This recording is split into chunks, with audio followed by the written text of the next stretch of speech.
వైకాపా అధికారం నుంచి దిగిపోగానే అమరావతికి పూర్వ వైభవం దిశగా అడుగులు పడుతున్నాయి. ఈ 5 ఏళ్లు అమరావతి వైపు కనీసం కన్నెత్తి చూడని సిఆర్డీఏ అధికారంలో కూటమి విజయంతో కదలిక వచ్చింది. రాజధానికి శంకుస్థాపన జరిగిన ప్రాంతంలో పిచ్చి మొక్కల్ని తొలగిస్తున్నారు. రాజధాని అభివృద్ధి గురించి ఎన్నిసార్లు మొత్తుకున్నా పట్టించుకుని అధికారుల తీరు ఆశ్చర్యంగా ఉందన్నారు రైతులు. ప్రభుత్వం మారగానే ఉద్యోగాలు కాపాడుకునేందుకు సిఆర్డీఏ అధికారులు పనులు చేయిస్తున్నారని అభిప్రాయపడ్డారు.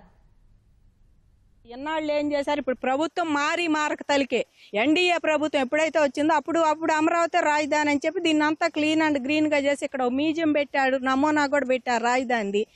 ఇప్పుడేమో ఇట్లా చేసి మళ్ళీ చంద్రబాబు గారు ముఖ్యమంత్రి అవుతున్నారని తెలిసి మళ్ళీ అడావుడిగా చూడండి ఎట్ట చేస్తున్నారో. సిఆర్డీఏ జయమందంటే చేస్తున్నారంట వీళ్ళు. సిఆర్డీఏ వాళ్ళు రాష్ట్ర ముఖ్యమంత్రికి తొత్తులుగా వ్యవహరించి ప్రతి వ్యవస్థని జగన్మోహన్ రెడ్డి మేనేజ్ చేస్తూ ప్రతి వ్యవస్థని గుప్పిట్లో పెట్టుకొని ఏది కూడా అమరావతికి అనుకూలంగా ఉండకూడదు, అమరావతి రైతులకి మంచి జరగకూడదు, దుర్మార్గమైనటువంటి ఆలోచనలో జగన్మోహన్ రెడ్డి ఉన్నాడండి.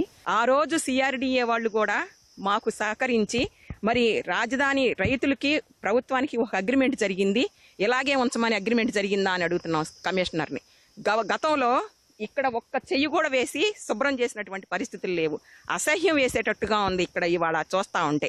ఇప్పుడు గత 2 రోజుల నుంచి పరిశీలిస్తే మరి ఇప్పుడు ఈ కూటమి ప్రభుత్వం గెలిచిన తర్వాత అధికారుల్లో ఒక భయం అనేది, ఒక ఆందోళన అనేది కలిగి ఇప్పటికిప్పుడు సిఆర్డీఏ వాళ్ళు వచ్చి ఇదిగోండి క్లీన్ చేయటం, శుభ్రం చేయటం మొదలుపెట్టారు. యుద్ధ ప్రాతిపదికన రోడ్లు బాగు చేయటము, చెట్లు కొట్టేయటము, ఇక్కడ ఈ శంకుస్థాపన చేసినటువంటి ప్రదేశంలో అంతా శుభ్రం చేయటం మొదలుపెట్టారు.